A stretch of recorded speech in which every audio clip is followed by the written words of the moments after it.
Today I'm meeting Lisa and Matt at a restaurant on Long Island. As usual, all I know is their name and their phone number. The rest is up to Spirit. Hi, how are you? My name is Lisa. This is my husband, Matt. We're from Moodus, Connecticut. We're here for a private reading with Teresa today. Thank you for meeting me here. I really am hoping to connect with my 15-year-old daughter, Jenna. I'll be the first to admit I'm skeptical of mediums. It's hard for me to reconcile that, that someone could communicate with those that have passed.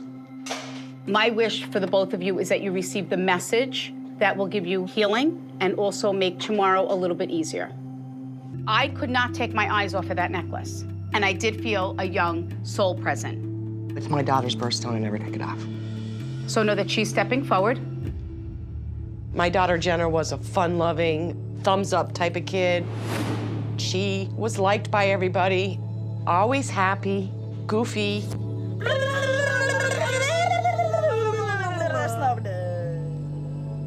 Oh, that was our Jenna. Do you still have her dance jacket? Yeah. And she did like a flash dance for me. I don't know what the move was. Yeah. She did. She did. And do you still have all of her dance costumes? Yeah. And were you just looking at them recently? Yes. Where did the videos come in? The dance videos. And were you looking at the dance videos as well? Yes. She says, this is how I want my parents to remember me. Always joking around or kidding around and dancing. Because that's the way I am on the other side. It's a really quiet house with Jenna gone. She was always singing and jumping and dancing. To say if we miss her is grossly understated. It's the first thing you think about when you wake up. It's the last thing you think about before you go to bed. Yeah, I miss my daughter. Why do I feel like where she died, it's almost like you can't avoid it? Who's in the house? Yeah, she died in her house. She says, I want you to know that I know how hard it is. She says, I am sorry that you did find me. Our 15-year-old daughter, Jenna, committed suicide. That night, I had gone into bed, and I said, oh, I forgot to check Jenna. And I went down to the hall, and then the minute I reached for the door and the door was locked, I began to panic. So I ran down the hall and got the skeleton key and went into the room. And I looked over in the closet, and there she was. To the evening of her death, I was woken up from screaming by Lisa.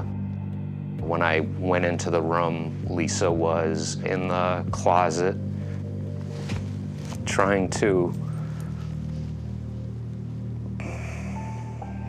Hold her up. Trying to hold her up. She tells me that all you want to know is if she was afraid or if she suffered. She says, can I just say it was stupid? Stupid. And there's a part of me that's like, I didn't really think that I was going to die. She did.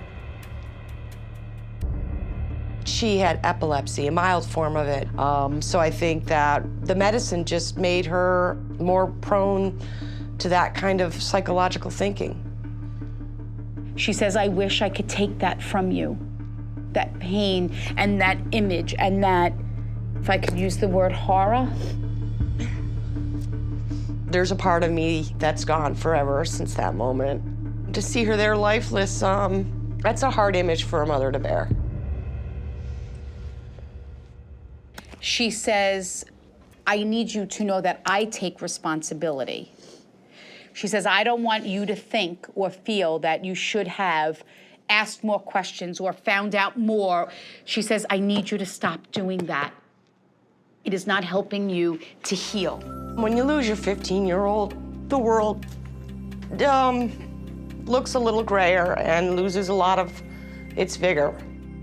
But having this hour with Teresa was like giving me a few minutes with Jenna before she died. She did an amazing job of acknowledging that her soul is at peace. I am very sorry for your loss. Thank you. Am I still skeptical? Not as much as I was when I walked in here today. I wish you all the best. She was able to tell us things that will put us at ease and make us certainly feel more peaceful.